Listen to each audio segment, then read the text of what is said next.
महाराज जी, आप कह रहे हैं कि आप दिल के विशेषज्ञ डॉक्टर हैं। महाराज जी, आपने बताया कि जैसे कि आप बताते हैं कि एक बार कोई पुरुष किसी अन्य महिला को किसी अवस्था में देख लेता है तो उसका जीवन नष्ट हो जाता है, पर डॉक्टर होते हुए महिला मरीजों की जांच करनी पड़ती है। अगर बिना किसी कुभाव से ये सेवा मानकर किया जाए तो इसका कोई हानि तो नहीं होगी? नहीं, बिल्कुल नहीं होगी। अलग अलग पॉइंट हैं। हम किसी को गलत ढंग से देखते हैं तो एक अलग बात होती है, और उन्हीं द्वारों पर रोग हो जाए तो डॉक्टर उन्हीं द्वारों का ऑपरेशन करता है, तो वो कोई उसके लिए पाप या उसकी मनोमालिन्यता थोड़ी है, वो तो उसकी रोग निवृत्ति के लिए है। मान लो शरीर है, किसी भी अंग में कुछ ऐसा हो सकता है, तो उस अंग के हमारे जो रोग निवृत्ति के ज्ञान हैं उनके द्वारा हम उसे गंदी भावना से नहीं देखते। अच्छा, जैसे मानो अंग प्रत्यंगों में या प्राइवेट पार्टों में रोग हो जाते हैं तो उनको कोई काम थोड़ी सताता है, उनके अंदर कोई गंदा भाव थोड़ी आता है, और गंदा भाव आवे तब तो बहुत ही निकृष्ट बात है, फिर मंगल नहीं माना जाएगा। गंदा भाव ना आते हुए, अब जैसे एक ऑपरेशन थिएटर में है, चाहे स्त्री का ऑपरेशन हो चाहे पुरुष शरीर का ऑपरेशन हो, उस समय पूरा डॉक्टर का बैच ही उसके जीवन का रखवाला होता है, पूरे शरीर का रखवाला होता है, क्योंकि उसके घर वाला तो कोई अंदर जा नहीं सकता। क्यों? घर वाला तो कोई ऑपरेशन थिएटर के अंदर जा नहीं सकता। वो डॉक्टर और डॉक्टर का परिकर ही जाने कि अब वो क्या देखता है, क्या करता है, क्योंकि जो मरीज है वो तो बेहोश हो गया, चाहे स्त्री शरीर हो चाहे पुरुष शरीर हो। अब आप डॉक्टर जन उसके रखवाले हैं, पूरी जिम्मेवारी आपकी है।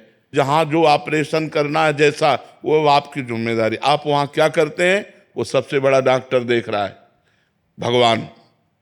जो आप कर्म करेंगे वही आपको भोगना पड़ेगा।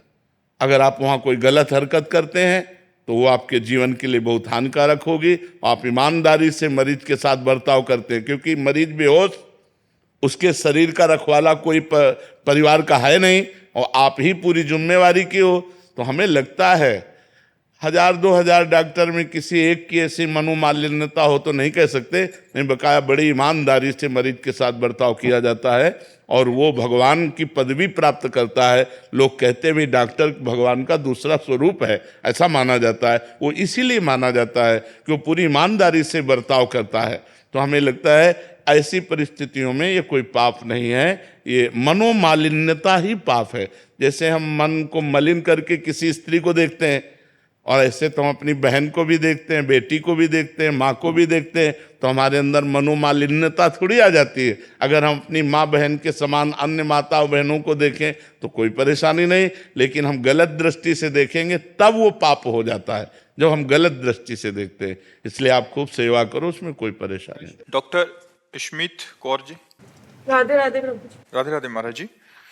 महाराज जी, आप कह रहे हैं कि आप बच्चों के डॉक्टर हैं। महाराज जी, ऐसा बोला जाता है कि जब बच्चा जन्म लेता है तो माता के गर्भ से बाहर आकर सब भूल जाता है। बच्चों का डॉक्टर होने के कारण उनका जन्म होने पर माता पिता से भी पहले उन्हें पकड़कर उनके स्वस्थता की जांच का सौभाग्य मिलता है। उस दौरान उस बच्चे को राधा नाम या प्रभु का नाम सुनाने का महाराज जी क्या महत्व होगा? क्या उसको नाम यदि आप उसे राधा नाम भगवान नाम सुनाते हैं तो पहला संस्कार उसके अंदर जो पड़ेगा वो जीवन में बहुत प्रकाश होगा, बहुत प्रकाश होगा।